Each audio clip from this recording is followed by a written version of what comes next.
Today we are going to look at recursion. We are still on functions, right? Now, what is recursion? Recursion is a programming technique that allows a function to call itself in order to solve a problem. So, what this is teaching us is that the road to manifestation is not always straight. Sometimes you have to go inward to look at yourself in order to manifest your true purpose. So that is the meaning of recursion. So let's write a program to see some practical example of where you use recursion. In mathematics, you can use recursion to solve the problem of what? Factorial, right? And biblically, all the prophets in the Old Testament were recursive functions towards the base case, which is what? Jesus Christ. So he told you in Matthew that I did not come to abolish the law, right? But I came to fulfill it. So meaning everything that you see in the past was to bring to the base case, which is myself.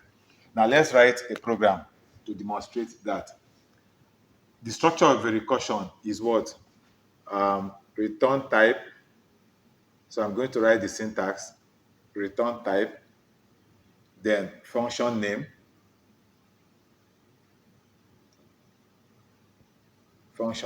then you have parameters, right?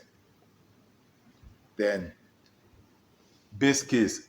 So a recursive function must always have a base case. Otherwise, you'll go into an infinite process. So you have if base condition, right? If base condition, I can put this return some value, right? Return some value. Then you close this, else return function name. That is calling it again. Function name. And then you have now modified parameters, right? Modify parameters. Return modify parameters. Then you close the thing here. Then this one, you close. So this is the syntax for recursion. So we are going to use this syntax to solve the problem of what? Factorial. Right? Factorial.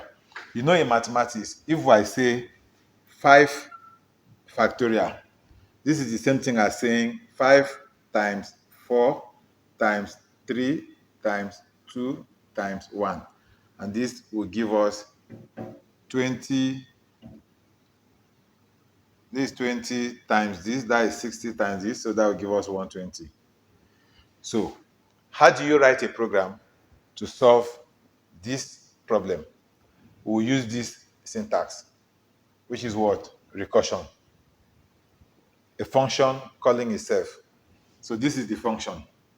Now, if you meet the base case, which is this, you are going to return this value. Else, you are going to call the function again and then supply a modified parameter. So let's write a program and let's see how to solve factorial. Okay. Now I'm going to write a program to solve 5 factorial. So I will say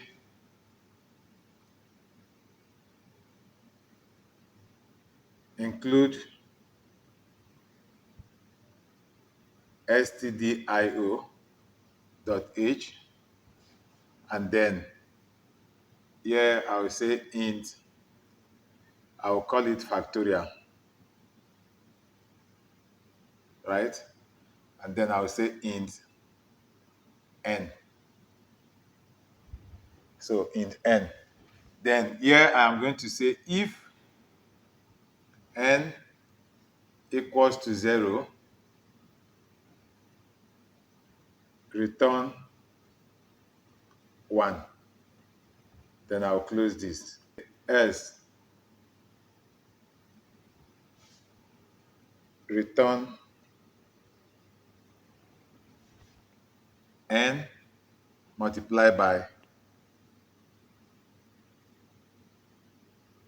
factorial, which is n multiplied by factorial. Then n minus 1. So return this. Then I'm going to close this. So this one. So this place is my base case, right? This is my base case. Now, this is my function. I've written my function. This is my function. So I'm going to write the main function where I'm going to call this my function. So I'm going to say int main function. I will declare another variable int result, right? Then here I will call this function, which is factorial, and I'll supply 5 to it. So I'll supply 5 to it. Then here I'll say printf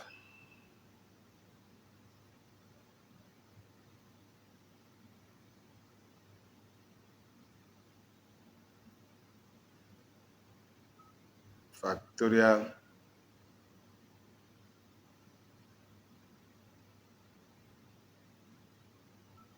of 5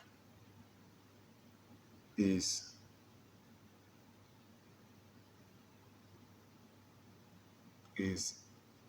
percentage d slash n, then result.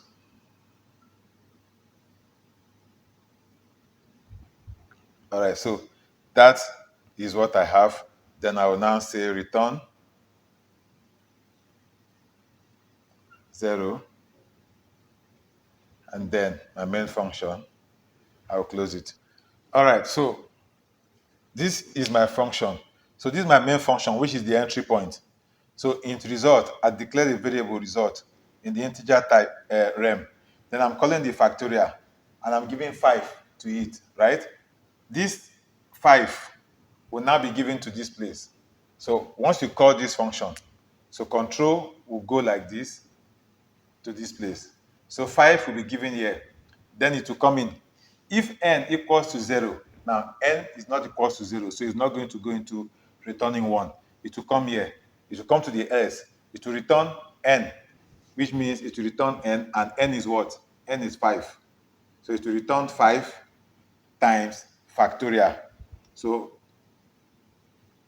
5 times factorial n minus 1, which is 5 minus 1.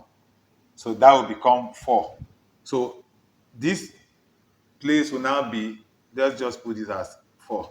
Now this will be stored in the stack memory, because the moment you create this function, when you call this function, a memory location will be created in the physical world by the memory RAM. So that first call will return this, and it will be stored in the stack. Then the second call, which is this one, this factorial now, this is factorial calling itself. So when it calls itself, 4 will be given to this place. Then it will check the condition again. N equals to 0, that is not true. It will come here and it will return n times factorial. So it will return 4 times factorial, which is n minus 1, which is 4 minus 1. So this will give us 3. So this will be stored in another stack. Now, calling this factorial again, it will come back here. 3 will be supplied to this place. It will come in. N equals to 0. That is not true. So it will come back here. And it will return 3 times factorial. So 2. Now, calling itself again. 2 will come back here. Then it will check. 2 equals to 0. That is not true. It will come here and it will return 2 times factorial 1. Right? 2 minus 1. So that will become 1. Then it will come back here. Then it will check. N equals to 0. That is not true. So it will come here and it will return 1 times factorial. So this place is now 0. So 0 will be given to this place and it will come here. 0 equals to 0. That is true. Then it will come here and it will return 1. So it will now return 1. Now, it is not returning yet. Right? This return is not coming out yet. All these were happening in the stack. Now, the moment it encounters this base case, which is what? 0 equals to 0, it will return 1. So it's going to return 1. So all these are in the stack. Then it will now start counting. It will now give you the final return, which will come back to this place. Will now be what? 1, which is this 1 that it will return based on the base case, times this 1, times this 2, times this 3, times this 4, times this 5. So 1 times 1 is 1, times 2, 2, times 3, 6, times 4, 24, times 5, 120. So it will now return 120 back to store in this place, in this memory. Then printf will now print out factorial of 5 is, then this expression is expecting the result. So this 20 will be stored here. So it will return this as 120 as the output. That is how it is going to work. So this is the function calling itself until the base case, which is this place, is met.